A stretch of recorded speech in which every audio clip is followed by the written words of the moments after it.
코너는 한 주간 시청자들이 관심을 가졌던 MBC 관련 이슈들을 뽑아서 확인해보는 시청자 픽 시간입니다. 관련 키워드 먼저 살펴볼까요? 무료 나눔, 타국살이, 예술 가이드, 출생 신고인데요. 먼저 무료 나눔이라는 키워드부터 확인해 보겠습니다. 이건 어느 프로그램과 연관된 키워드인가요? 네, 지난 13일 방송된 놀면 뭐하니 관련 키워드입니다. 이날은 중고거래 앱을 이용해 유재석의 부캐 위드유의 시간을 무료 나눔했는데요. 함께 식사하기, 미용실 맡아주기, 1대1 자전거 수업 등 누군가의 시간을 필요로 하는 분들을 만나서 훈훈한 에피소드를 전했습니다.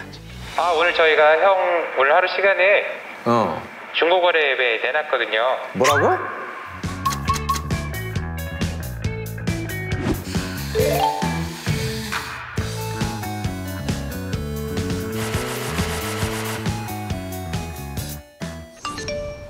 왔네.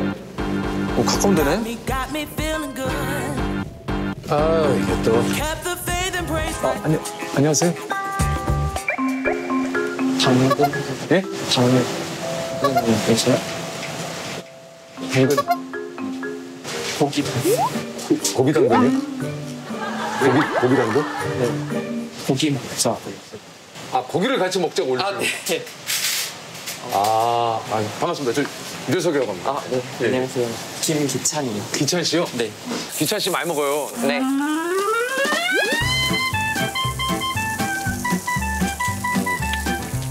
맛있다. 혹시 뭐 때문에? 저는 자전거 배우려고 남편하고 배웠는데 못 가르치겠대요. 서로 이렇게 또 부부 사이시다 보니까 또 조금. 예. 자전거를 제가 가르쳐 드리면 되나요, 그러면? 예. 가르쳐 주세요. 자, 느낌을 잡으셔야 돼, 본인이요. 잠깐만 좀 더 잡아주세요. 잡고 있어요. 놓지 마세요. 안 놨어요. 핸들로 컨트롤하세요, 나를. 내 두려움을 컨트롤하면 돼. 아하. 보대 하실래요? 안 해도 돼요. 자, 이런 열정이면 배울 수 있습니다. 이런 열정이면 배울 수 있어요. 아직 놓지 마요. 안 놨어요. 제가 놀아 그럴 때도 없어? 예? 예. 잡아주세요. 예. 잡아주세요. 놓지 마세요. 예.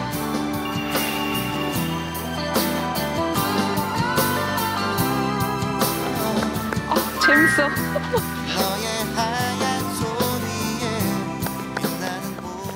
최근 새롭게 등장한 시간 공유 문화를 반영한 에피소드였는데요. 방송을 본 시청자들의 반응은 어땠어요? 네, 댓글 살펴보겠습니다. 아니, 어떻게 이런 생각을 할 수 있지? 김태호 PD님의 연출력 하나는 진짜 끝내줌. 거래하는데 갑자기 유재석 나와 있으면 얼마나 놀라고 신기하겠냐고. 크크크, 기획력 대박이다. 답답한 이 시국에 다양한 사람들을 만나 친구처럼 소중한 시간을 보낸다는 게 너무 좋아요. 기획에 대한 긍정적인 반응과 함께 다양한 이들과 시간을 공유하는 모습이 좋았다는 의견이 대다수였습니다. 중고거래 앱을 통해서 시간을 나눠 가졌던 사람들 모두 잊지 못할 소중한 추억을 선물 받은 편이었던 것 같습니다. 위원들은 이번 방송 어떻게 보셨어요? 김선영 작가의 청소년 소설 중에 시간을 파는 상점이라는 작품이 있습니다. 스테디셀러인데 거기에 보면 시간 공유 플랫폼을 활용해서 사람들을 돕는 그런 에피소드들이 나오는데 그게 유재석 씨라는 특별한 연예인을 통해서 다양한 사람들과의 접점을 찾는 굉장히 긍정적인 방식으로 나타났다라는 생각이 듭니다. 그리고 세대와 성별을 고루 좀 아울러서 여러 가지 지금 세태들을 보여주려는 노력들을 하고 있는 게 저한테도 느껴졌습니다. 고기를 먹기 좀 꺼려하는, 혼자서는 좀 그렇잖아요. 그런 1인 가구의 실태라든가 그리고 주식 투자 열풍에 지금 젊은이들이 어떤 식으로 생각을 갖고 있는지, 또 미용실에서 잠깐 딴 일을 봐야 되는데 30분 정도 가게를 맡아달라라고 하는 이런 일까지 포함해서 정말로 세상에 다양한 사람들이 존재하고 있고 우리의 작은 도움으로도 그런 것들을 서로 좀 나눌 수 있다라고 하는 그 제작진의 메시지가 이번 회차에 반영이 돼서 놀면 뭐하니가 갖고 있는 최대한의 긍정성을 발휘했다라는 생각이 듭니다. 무료 나눔이라고 할 때는 무엇을 우리가 가지고 있어야 사람들에게 나눌 수 있는 거잖아요. 그렇기 때문에 내가 남에게 시간을 줄 수 있다는 것, 내가 남과 어떤 공유를 할 수 있는 시간이 있다는 것, 이것의 의미에 대해서 다시 한번 생각해보는 기회가 되었습니다. 특히 이제 그 중에서도 1:1 자전거 수업 에피소드가 굉장히 인상적이었는데요. 배우는 분이 약간 나이가 있는 중년의 여성분이었는데 어떠세요? 타보시니까? 재밌어요. 그죠? 재밌어요. 일반 사람들도 아무렇지도 않는 자전거를 저렇게 타는데 나는 왜 이렇게 못할까? 왼발이든 오른발이든 페달을 구르면서 출발하는 연습을 하셔야 돼요. 그래야 혹시라도 오늘 다 못 배우더라도 다음에 오셔서 혼자 또 연습을 해보실 수 있어요. 예. 하고 싶어. 그죠? 예. 타보세요. 자, 또 갑니다. 사실 많은 사람들이 나이가 들어서 무언가를 배우려고 하면 힘들고 포기하기 마련인데 배움이라는 것은 언제든지 일어날 수 있다. 늦은 나이에도 새로운 것을 배울 수 있다. 이런 것들을 알려줬고요. 동시에 이제 넘어지면 다시 일어나서 달리면 된다라는 성실한 원칙을 위드유로 출연한 유재석 씨가 보여주면서 보는 이들에게 어떤 따뜻한 감동을 안겨주었던 에피소드라는 생각이 들었습니다. 그런데 좋았던 에피소드가 많았던 만큼 아쉬운 점도 있었는데요. 모르는 사람을 만나서 시간을 같이 할 때 약간 두렵거나 약간 위협이 되는 측면이 있거든요. 그래서 이런 부분이 어떤 이 중고거래 앱에 존재하고 있기 때문에 주의점에 대해서도 예능적으로 녹여냈으면 어땠을까라는 생각은 좀 들었습니다. 저는 근데 또 이제 김기찬 씨하고 만나는 장면이 굉장히 좀 인상이 깊기도 했어요. 이분이 과거에 이제 트로트 가수로 활동을 했었다라는 이야기를 했을 때 뭐 그 자리에서 검색해서 노래를 이제 틀어봐주고 뭐 트로트는 성공하기까지 뭐 10년이 넘게 걸리는 경우도 있고 그러니까 힘내시라라고 얘기해 주는 건 맞네. 아, 네.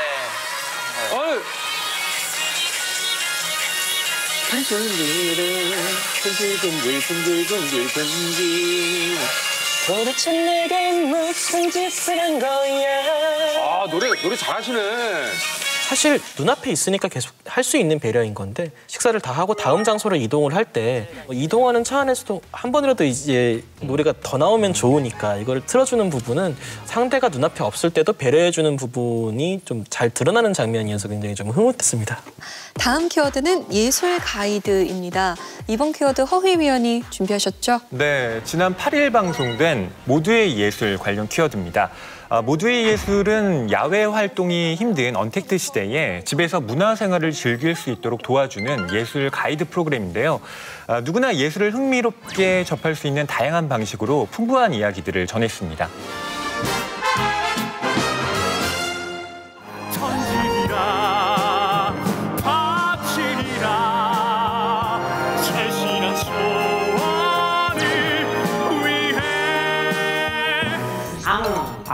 그렇죠.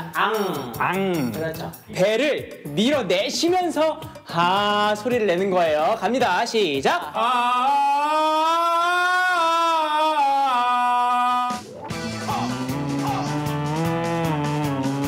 우리가 보기엔 그냥 아파서 내는 소리처럼.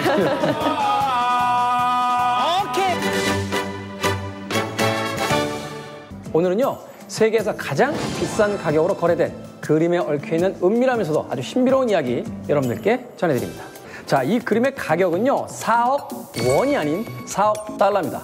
빌딩으로 환산했을 때 약 50채 정도와 맞먹을 수 있는 그림. 작품명 살바토르 문디라는 제목을 가지고 있습니다. 1506년 바로 프랑스의 왕 루이 12세 의뢰로 7년여에 걸쳐서 완성시킨 그림이 바로 이 살바토르 문디인데요. 이 그림에는 놀라운 뒷이야기가 숨겨져 있습니다. 아티스트 스토리, 레전드입니다.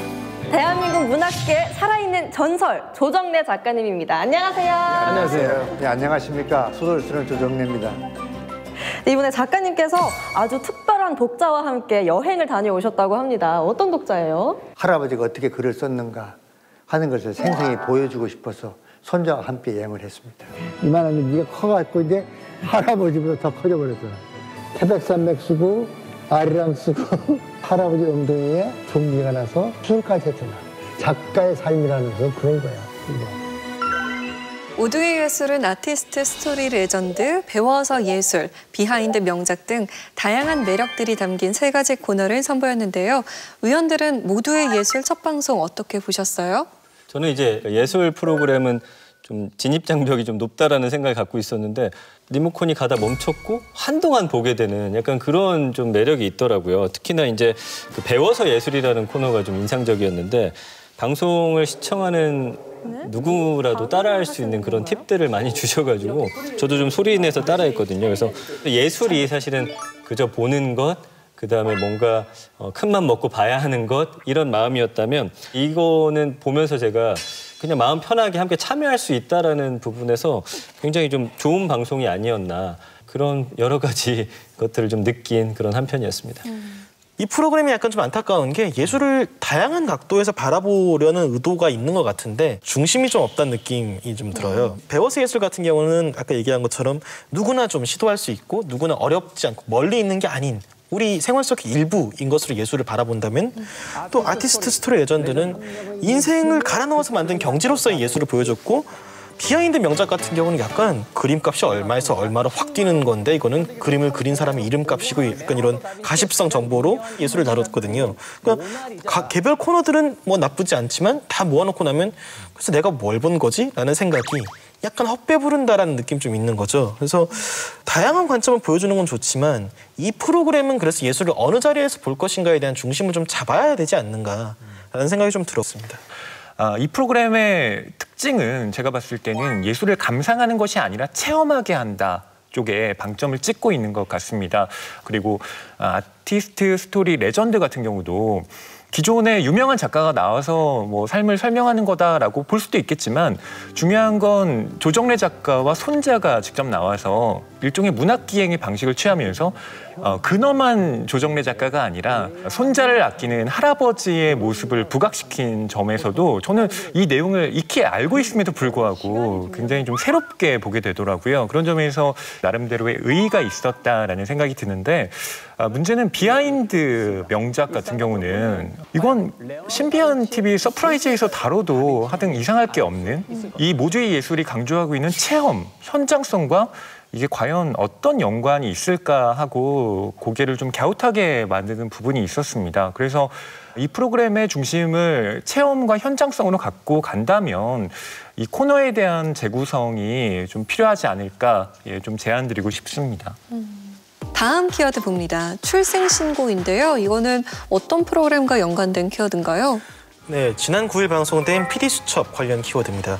이날 방송에서는 미혼부 자녀의 경우 출생신고가 어려워 세상에 흔적을 남길 수 없는 현실을 집중 취재했는데요. 기본적인 권리조차 누리지 못한 채 고통받아야 하는 미혼부와 이름 없는 아이들의 사례를 살펴봤습니다. 119에 다급한 신고 전화가 들어왔습니다. 바닥에 좀 피가 엄청 많았고요. 그 다음에 구조대원은 화장실에 있던 어머니를 구조했고 애가 좀 많이 부패가 돼 있고 좀 부풀어 있었다고 하시거든요. 친구한테도 전화를 했어요. 네. 친모가요? 예. 오라 그러고 죽어버리겠다. 하민이의 출생신고 때문에 부부는 큰 갈등을 겪었고 엄마는 끝내 친딸을 살해했습니다.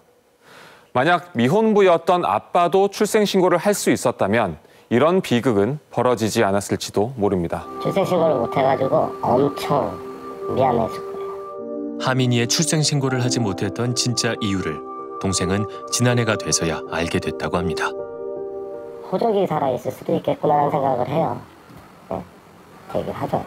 이것 때문에 안 되는 거냐고. 그러니까 그제서야 이제 얘기를 해준 거죠. 그거였죠. 엄마에겐 하민 아빠를 만나기 전에 결혼했던 법률상 남편이 있었습니다.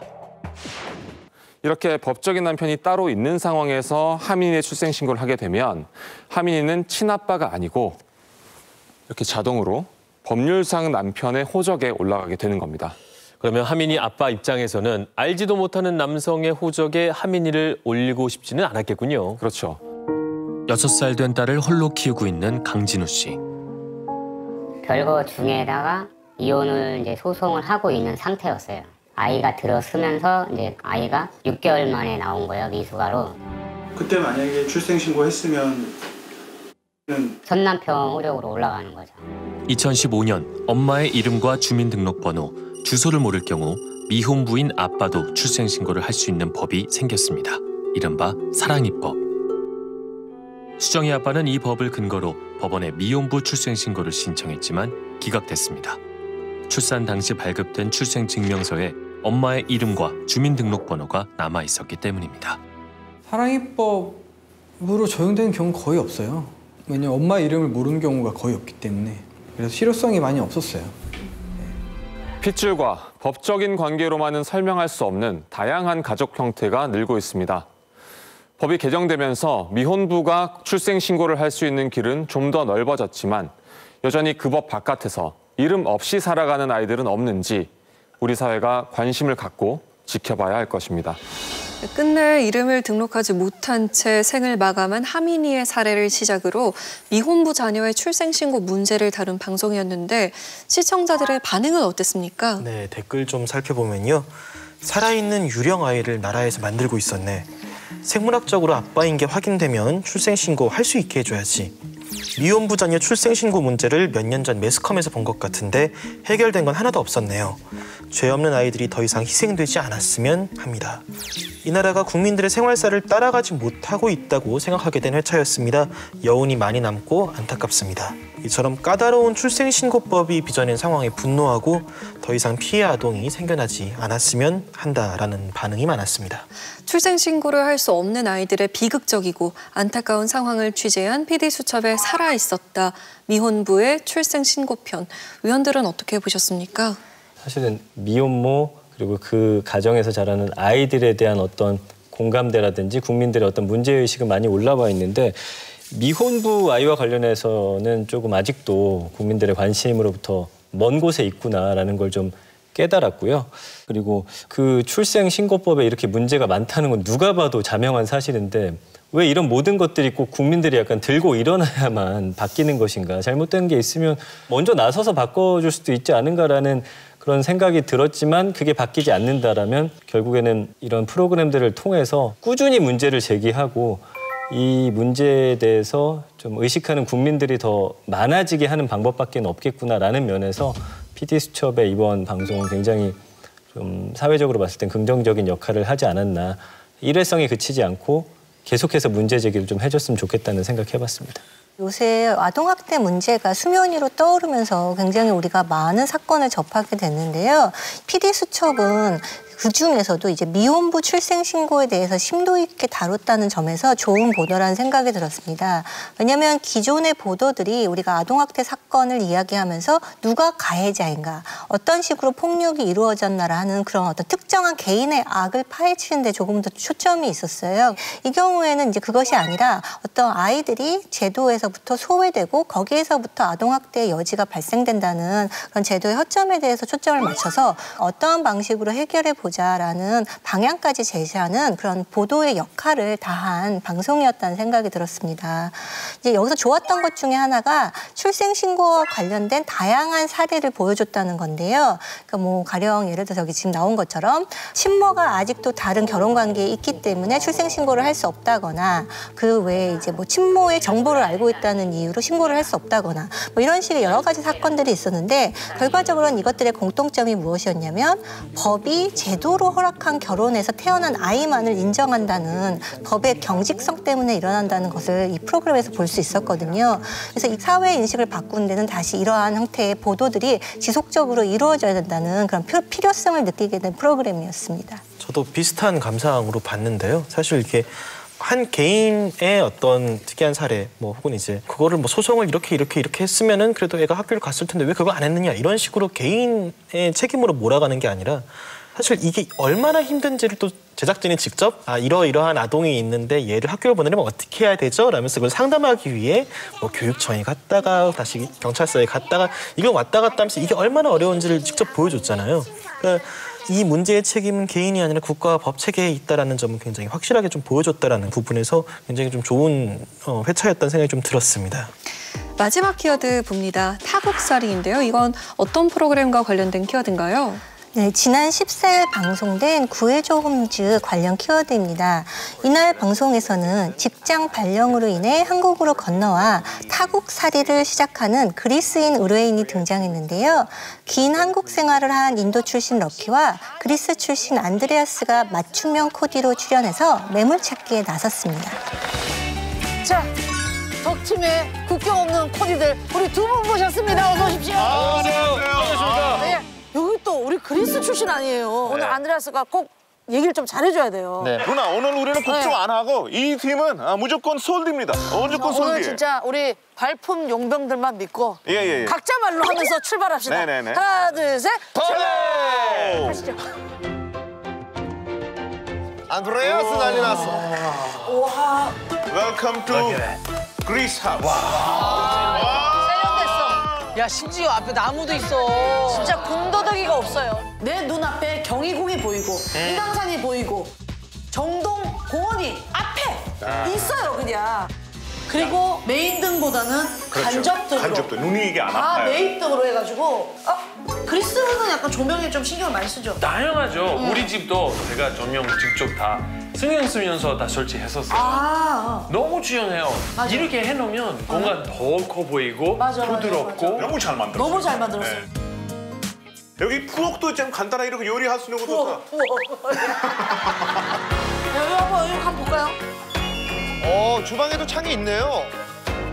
이게 아무래도 끝집이다 보니까 약간 요리할 때 이렇게 장문도 있으니까 냄새도 다 맞아. 이렇게. 이거 이거 혹시 오븐. 오븐. 예스. 기본 옵션. 특히 그리스 사람들이 그리스 요리하려면 무조건 오븐 필요해. 그리고 외국인이 한국 오면은 가전제품에 이거저거 사느라고 또 시간이 안 되잖아요. 그럼 이것도. 이것도. 야, 이거 세척기까지 있는구나 이게. 새 거. 와우. 이쁘다. 고급집 문 좀 한번 보고. 우리 김태스 같은 데 들어가면 다리 쭉 못 피겠는데. 되게 넓거든. 저도 키가 183인데 되게 잘 이게 되더라고요. 층고 높은 거 한번 보세요. 그렇죠. 뭐야. 다 높으면은 사실은 좀 이게 높아야 돼, 뻥하니 높아야 좀 그럴 수 있는데 네. 요 공간만 조금 더 넓게 해놨고 특이한 거는 이 공간이 뭐예요? 굉장히 넓어요 여기가. 신기해. 이거 뭐야? 근데 이게 좀 애매하다. 이게 뭐야? 여기는 우리 허브를 여기 키울 수 있어. 오케이. 그리스 사람들은 진짜 그런 걸 좋아하는구나. 외국인 맞춤형 코디들과 함께 매물찾기 대결을 펼친 이번 방송. 위원들은 어떻게 보셨습니까? 그간 구해줘홈즈가 한국인의 관점에서 한국의 집을 바라봤다면 이번에는 외국인의 관점에서 한국에 산다는 것이 무엇인지를 돌아보게 만드는 색다른 시각의 전환을 했다는 점에서 흥미로웠는데요. 예컨대 외국인들은 비대를 비롯한 굉장히 풀옵션을 선호하는구나라는 것, 그리고 손님 맞이 문화가 상대적으로 발달되어 있어서 무엇보다 넓은 거실을 선호한다라는 것도 이번에 이 회차를 시청하면서 알게 됐고요. 또 안드레아스 씨 같은 경우는 그리스 의뢰인의 정말 맞춤한 여러 이야기들을 펼쳐냈잖아요. 그래서 꼭 한국인들만 여기에 넣을 것이 아니라 다른 이야기들을 할 수 있는 그런 패널들이 지속적으로 섭외가 돼서 우리가 집을 보는 시야 자체를 좀 넓혀줬으면 하는 그런 바람도 갖게 한 방송이었습니다. 저도 비슷한 생각인데요. 기존에도 이제 외국인의 관점에서 한국집을 고르는 회차는 있었어요. 그러니까 뭐 이주해서 와서 가족이 사는 그런 집을 구하는 회차가 있었는데 이번에는 이제 거기 더해서 이제 외국인 패널들로 꾸려져서 다양한 이야기를 들을 수 있었던 어떤 좋은 회차였다는 생각이 들었습니다. 특히 이제 상대편에서 이제 방 한가운데 기둥이 있는 집을 공격하니까 그리스인 안드레아스 씨가 아니 근데 왜 기둥 때문에 좀 답답해 보여요. 잠깐만. 외국인이 한국에 오면은 기둥이 필요해요. 안 돼요. 기댈 때가 필요해. 그리스 사람이잖아요. 우리 역사는 기둥이잖아요. 기둥. 나의 중심. 우리는 그리스인인데 그리스 문명은 기둥이잖아요. 그게 굉장히 설득력이 있게 여겨지는 거예요. 그래서 문화를 같이 공유하는 사람이 할 수 있는 유머라는 점에서 굉장히 재밌게 봤는데요. 사실 우리가 구해줘홈즈를 볼 때 집 구경을 하는 재미도 있지만 사람들이 굉장히 다양한 생활 방식으로 살고 있구나. 그래서 타인의 생활 방식을 구경하는 그런 재미가 있는 거거든요. 그래서 꼭 외국인 의뢰인이 등장하지 않아도 다양한 배경을 가진 패널들이 있다면 구해줘홈즈가 조금 더 확장하는 그런 관점을 갖게 되지 않을까라는 생각은 해봤습니다. 그리고 이제 그리스에서 온 의뢰인 같은 경우는 조건이 햇빛이 잘 들고 식물을 키울 수 있는 발코니가 있는 집을 원했잖아요. 그 기준이 사실은 별거 아닌데 굉장히 새롭게 느껴졌던 게 늘 구해줘홈즈 보면은 역까지의 거리가 이렇게 가깝습니다. 직장에 가기가 이렇게 편리합니다. 편의점이 1분 내거리에 있습니다. 이런 조건들이 사실은 보는 사람으로 하여금 저런 위치에 있는 집이 좋은 집이구나를 또 어떤 면에서는 주입시키고 있었거든요. 그래서 집을 고르는 데 있어서 이렇게 좀 새로운 시각으로 볼 수 있는 그런 다양성을 보여줬다는 게 굉장히 좋았던 것 같아요. 그래서 앞으로도 좀 이런 새로운 시도들을 많이 해줌으로 인해서 좀 집을 고르는 기준들이 좀 더 다양해질 수 있는 그런 좀 범위를 좀 확장해줬으면 좋겠다 생각했습니다. 네, 앞으로도 구해줘 홈즈를 통해서 집에 대한 다채로운 시각과 삶의 방식들 엿볼 수 있기를 바라겠습니다.